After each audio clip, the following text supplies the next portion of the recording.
The studio lights of TrueView tonight glowed like a white-hot corona around veteran anchor Olivia Grant as she counted down under her breath, 3, 2, 1, and smiled into the lens. Good evening, America. Our guest needs no introduction. Clint Eastwood stepped onto the soundstage with the measured gait of a man who had long ago stopped caring whether the cameras loved him. The applause sign flared.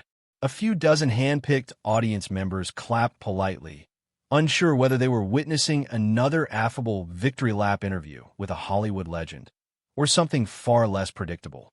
Eastwood's Stetson remained in his dressing room. The producer had begged him to forego it because wide brims make for difficult framing. Still, everything else about him radiated the Old West. The creased leather jacket, the boots carrying the dust of his Carmel ranch, the narrowed eyes that once squinted down the barrel of a Colt at imaginary outlaws, but tonight took aim at a real target, one very much alive and sitting in the gilded canyons of contemporary Hollywood. A first, uneasy exchange. "Clint," Olivia began, "you've got a new restoration of the Outlaws' Remorse hitting theaters. Congratulations." Eastwood shrugged. "I made that picture in '74. Feels like 2 lifetimes. I'm here to talk about this one." He tapped the glossy desk once, the sound echoing like a pistol crack across the studio floor. Olivia's practiced smile barely faltered. "And what in this lifetime has you riled up?" she asked, eyes darting to the teleprompter that suddenly felt useless. "The mission creep of Hollywood," he said, enunciating each word as though chiseling them into granite. "Folks don't want to hear it, but the town's been hijacked by a clique that calls moral rootlessness forward thinking. They call perversion liberation and emptiness progress, and they're not doing it by accident." Someone in the control booth sucked in air so loudly that Olivia heard it through her earpiece. She pivoted, posture poised between diplomacy and damage control. "Are you suggesting there's, what, exactly, a deliberate effort to undermine traditional values?" "Not suggesting," Eastwood replied. "Calling it." He reached into his jacket, producing a folded document stamped confidential in red. "I spent 3 years piecing this together, talking to whistleblowers who'd rather vanish than do another day on a backlit. There's an alliance between multinational data brokers, a few defense think tank leftovers no one voted for, and a cartel of streaming executives who'll greenlight anything, so long as virtue looks like the villain and vice gets the hero's theme music." The mention of defense think tank leftovers perked Olivia's journalistic antennae. "You're invoking something close to the deep state narrative." "Close," Clint chuckled, low and hoarse. "I'm staring it in the eyes." Flashbacks in real time. To viewers, the next 10 minutes felt like watching an earthquake form beneath a polished studio floor. Eastwood recounted a 1999 dinner he attended at Spago during award season. Back then, he said, studio chiefs still quoted Aristotle on the red carpet and worried about offending Midwestern grandmothers. Somebody pitched a film that treated infanticide as whimsical metaphor, he recalled. "I thought it was a bad joke, but the power table laughed like they'd found the holy grail of provocation." Weaving memory with recent headlines, Clint traced a line from that moment to the present wave of prestige series glamorizing nihilism. "You think it's all coincidence, Olivia? That scripts ridiculing faith, family, and grit float through the same 3 agencies year after year on pure accident?" Olivia countered. "Isn't it possible the culture simply evolved?" He shook his head. "Cultures evolve. This was engineered." The dossier. Camera zoomed on Eastwood's weathered hands as he slid the dossier toward Olivia. Inside were emails subpoenaed in a lawsuit between 2 streaming giants, internal memos from a boutique PR firm that specialized in norm erosion campaigns, and a think tank white paper dated 2008 titled Narrative Warfare, Entertainment Media as Force Multiplier. The memo's author? A former deputy director of strategic influence who, after leaving government, had taken a seat on the board of a leading content platform. The same bureaucrat, Clint noted, who once wrote that a populace robbed of shared moral compass is easier to herd. More plastic, his word, not mine. Olivia flipped a page, her polished nails tremor small, but visible. If this is real, why bring it here instead of Congress or federal court? Because some truths die in committee rooms, he said. I want every grip, every screenwriter, every ninth grader who still thinks movies matter to see it before someone buries it under classification stamps. The avalanche begins. Social media ignited before the commercial break could roll. Hashtag Clint blows the whistle trended worldwide within 6 minutes. Studio PR teams scrambled. Fact-checkers assembled emergency panels. In the control room, a junior producer asked whether they should cut the feed. The executive producer shook his head. Ratings were spiking too beautifully to interrupt. Back on set, Olivia took a breath. You've spent decades inside the system you're condemning. Some will call that hypocrisy. I call it reconnaissance, Clint replied.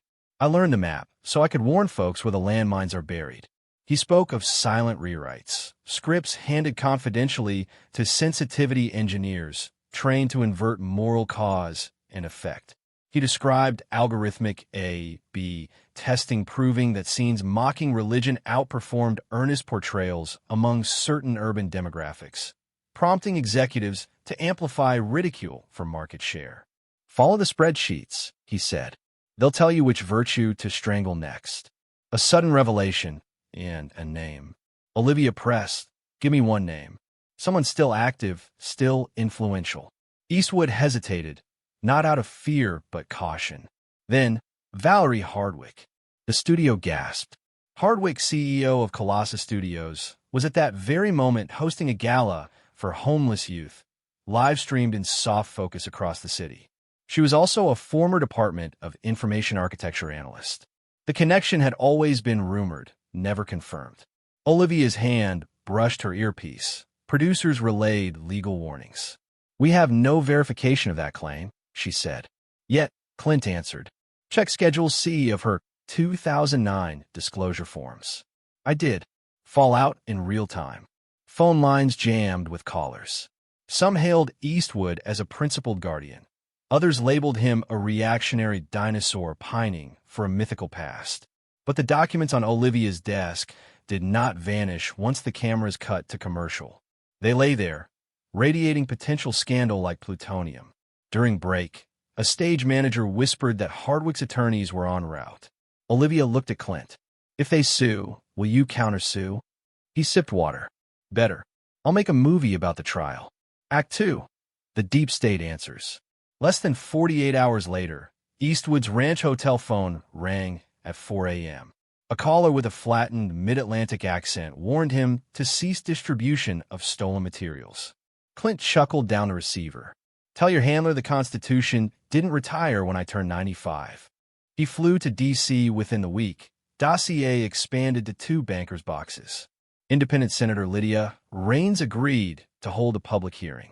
In a rotunda, Eastwood testified under oath, reading emails where executives lamented that loyalty arcs in scripts reduced binge completion rates and flag virtues like sacrifice and covenant marriage as legacy tropes requiring deconstruction. C-SPAN's stream shattered viewership records. Hardwick's counsel responded by calling Clint a relic waving at clouds. Yet when whistleblowers, a storyboard artist, an assistant editor, a data analytics contractor, stepped forward to corroborate, the Senate gallery hushed. One described a return of the King-style epic reboot, secretly retitled Reign of Ambiguity, where the noble monarch becomes a morally fluid anti-hero and the virtuous hobbits morph into socially delinquent influencers. Test audiences objected, the artist said. Colossus told us to triple the nihilism. That's when I quit. The strike of conscience. The hearings coincided with the longest writers' strike in Hollywood history. Screenwriters demanded transparency over algorithm-driven agendas. Stagehands walked out in solidarity. Billboards along Sunset Boulevard flashed slogans. Stories shape souls. Stop engineered amorality. Critics accused Eastwood of sparking a moral panic. He countered by assembling a cross-disciplinary council. Rabbis, monks, ethicists, philosophers, and even an atheist sociologist from Oslo, tasked with drafting a storyteller's charter. 10 voluntary principles urging studios to respect the metaphysical weight of narrative. Networks scoffed. Indie filmmakers adopted the charter overnight, plastering its emblem after movie end credits like a fair trade label for the imagination. A midnight raid that wasn't. Reports surfaced that federal agents might confiscate Eastwood's materials under national security pretext. A helicopter circled his ranch one night, searchlight strafing the corrals.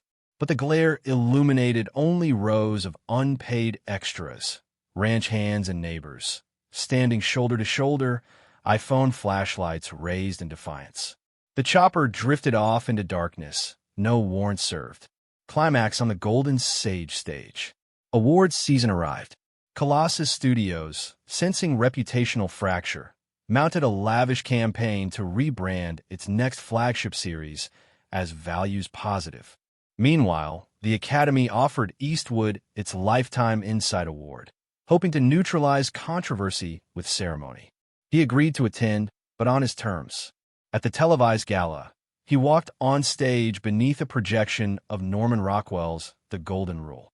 Holding the mahogany statuette, he addressed the crowd of gowns and tuxedos. "Some of you think I'm here to swing a wrecking ball," he said. "I'm here to raise a barn." He spoke of storytellers as custodians of civilizational memory and warned that civilizations perish first in imagination, later in stone. "Every time we glamorize emptiness," he intoned, "we sell tomorrow's children a counterfeit compass." The room held its breath. Then scattered claps rose into a standing ovation, louder, reporters noted, than any applause given that evening for box office milestones. Backstage, Olivia, now hosting the red carpet feed, leaned in. "You realize some folks will still call you extremist." "I hope so," Clint said, eyes glinting. "Extremity is where the horizon lives." Epilogue: Horizons. Within months, TrueView Tonight expanded into a long-form investigative series titled Narrative Wars. High school English curricula nationwide debated including the Storyteller's Charter alongside Joseph Campbell and Aristotle. Valerie Hardwick resigned amid a shareholder revolt. Her replacement pledged to restore balance between provocation and principle. And Eastwood, he retreated to Carmel, finished editing a low-budget Western titled The Last Frontier of Truth, financed by ranchers, librarians' guilds, and a coalition of small-town mayors. In the film's final scene, an aging marshal addresses a circle of young deputies beside a dying campfire. "Your badge ain't just metal. It's a promise to remember who we are when strangers start selling easy forgetfulness." The screen fades, the fire's embers glowing like stubborn Morse code against the dark. Critics hailed it as vintage Eastwood, but audiences sensed something larger, a spark of cultural introspection, too bright to snuff out with the usual hashtags. Some analysts would later claim the whole saga merely accelerated trends already underway, a pendulum swing in taste. Others argued it marked a genuine inflection point where Hollywood rediscovered the peril of playing sorcerer with society's moral myths. Clint Eastwood never bothered parsing the punditry. He spent sunrise hours on his porch, listening to wind cross the Pacific, satisfied that for one unflinching moment he had pointed a cinematic lantern into the machinery of modern myth-making, revealing the gears, the grease, and the quiet hands guiding the wheel, and invited a nation to decide whether it liked the destination enough to stay the course that Carmel's dawn unfurled like old parchment, mist rising off the Pacific, gulls sketching hieroglyphs against a salmon sky. Clint Eastwood set a chipped enamel mug on the rail and replayed snippets of last night's Late Show panel in his head. "Okay, Mr. Eastwood, you've exposed the machinery. What now?" "We rebuild first principles, one family, one town, one story at a time." The moderator's eyes had glazed. The studio audience wanted a silver bullet solution.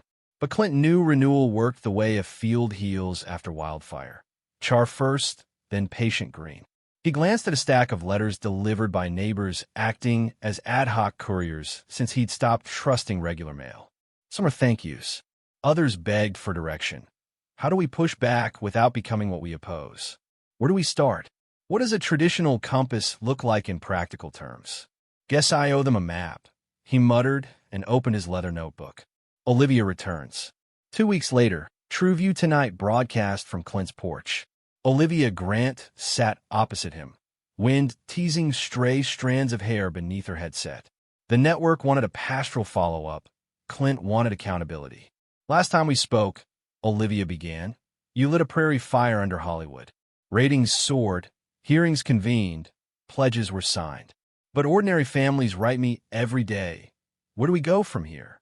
Clint nodded toward the notebook on the table. That's what these pages are for. I'm calling it the Prairie Testament. Simple steps folks can take to anchor their lives and their art. Steps like what? Like reviving communal rituals, harvest suppers, porch music, local theater that honors heroes instead of lampooning them. Like relearning skills that bind generations. Planting, carving, storytelling without screens. Olivia raised an eyebrow. Some critics say that's nostalgia dressed as policy. Clint smiled. Nostalgia stares backward. Tradition hands a torch forward. The Coffee Tin Summit. Word spread that Eastwood would host a free gathering on a disused rodeo ground outside Paso Robles. 5,000 people showed up, bikers, software engineers, Mennonite choir directors, disillusioned film students. They sat on hay bales. Donations were tossed into a dented coffee tin for local food banks. Clint spoke from a flatbed truck. Guard the hearth. Make supper sacred again. Phones in a basket. Eyes on each other. Read aloud. Choose one classic a month, Austen, Dumas, Douglas, and take turns voicing it. Craft in public. Let children watch you mend a fence, knit a scarf, set a broken axle. Skill is contagious. Honor elders. Record their stories before algorithms erase them. Restore rights. Celebrate birth, coming of age, marriage, and mourning with gravity, not irony. Serve the square. Spend 10 hours a month in civic duty. Litter pickup, choir rehearsal, library board. Court courage. Teach self-defense and first aid so fear shrinks and neighborliness grows. Media fast. 1 day a week. Silence every glowing rectangle. Listen for the still, small voice. Bless the stranger. Offer hospitality to wanderers. Let charity trump tribalism. Forge beauty. Build, write, paint, or film. Works that elevate rather than erode the soul. Reporters typed furiously. Hashtags blossomed. Hashtag Prairie Testament and hashtag Hearth Guardians. Algorithmic counterpunch.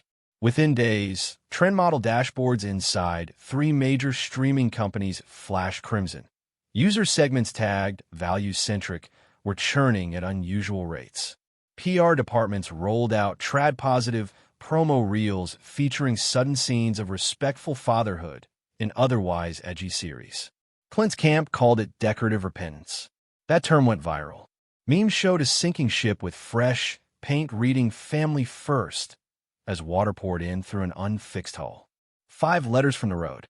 Clint declined network offers and instead climbed into a refurbished 1956 Airstream. Cameras off. He stopped in county seats and feed store parking lots, pinning library bulletin boards with a flyer titled, How to Light a Lamp Without Burning a Witch. A brief guide to resisting corrosive modern trends while refusing hatred. Bullet points. Debate ideas, never dehumanize persons. Protest by presence. Show better alternatives rather than merely curse the darkness. Recruit through joy. Potlucks outperform tirades. Expect ridicule. Answer with humility and good work. Keep laughter clean. Mockery of vice is fair game.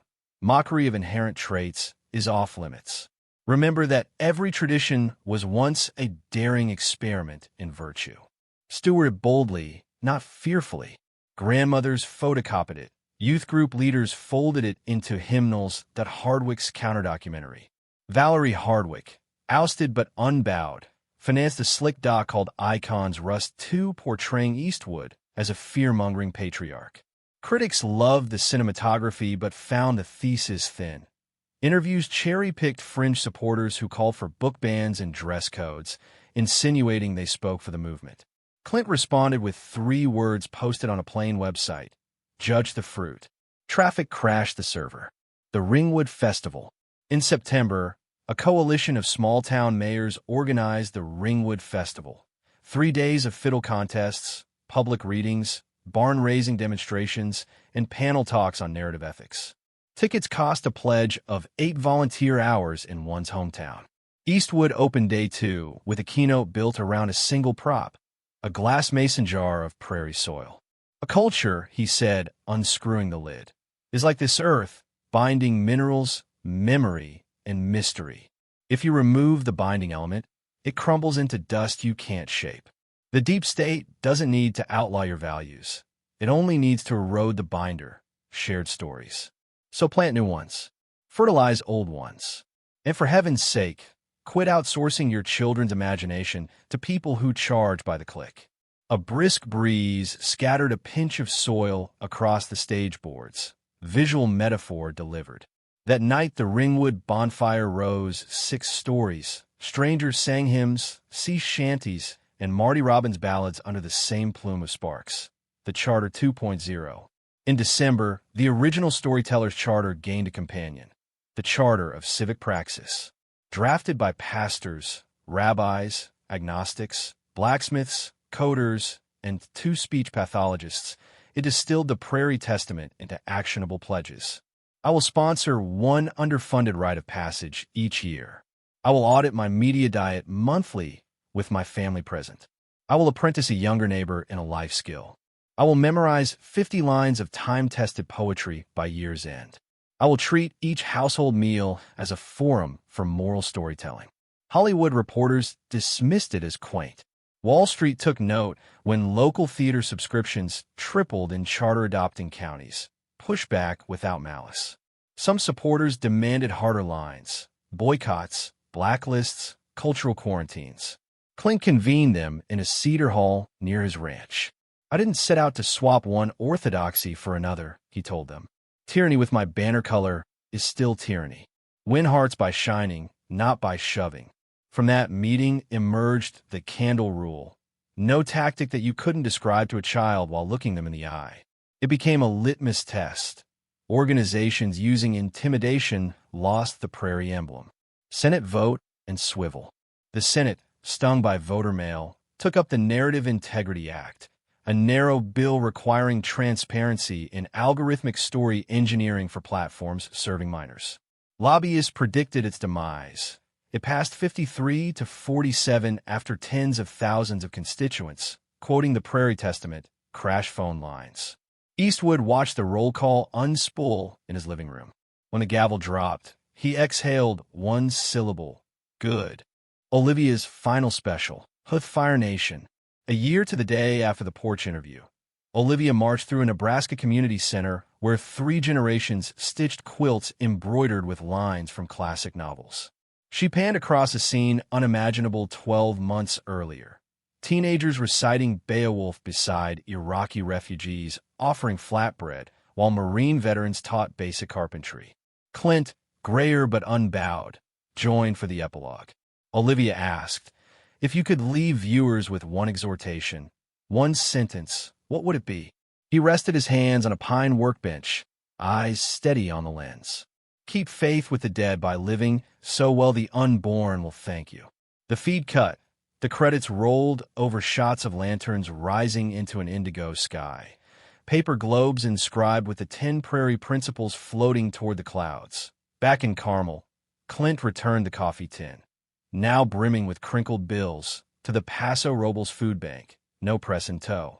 He spent afternoons teaching local kids how to splice film stock, and evenings reading Cicero aloud to his infant great-granddaughter, who gripped his forefinger like a lifeline to centuries of hard-won wisdom.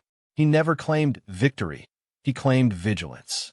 Traditions, he often said, live only so long as somebody stands ready to carry them across the next river. Sometimes that carrier looks like a dusty cowboy at 95, riding not with a 6-gun but with a mason jar of soil, a notebook of stubborn ideas, and the conviction that stories, told truly, are plowshares that keep the republic seated for seasons yet unseen. The Prairie Testament. 10 principles, rendered for quick reference. Guard the hearth. Supper is sacrament. Read aloud. Hearing shapes conscience. Craft in public. Skill unhidden begets skill. Honor elders. Memory is mortar. Restore rights. Mark life's thresholds. Serve the square. Citizenship is action. Court courage. Train body. Settle nerves. Media fast. Let's silence tutor soul. Bless the stranger. Charity conquers fear. Forge beauty. Celebrate the good, the true, the lovely. Print it, post it, practice it, and pass it on.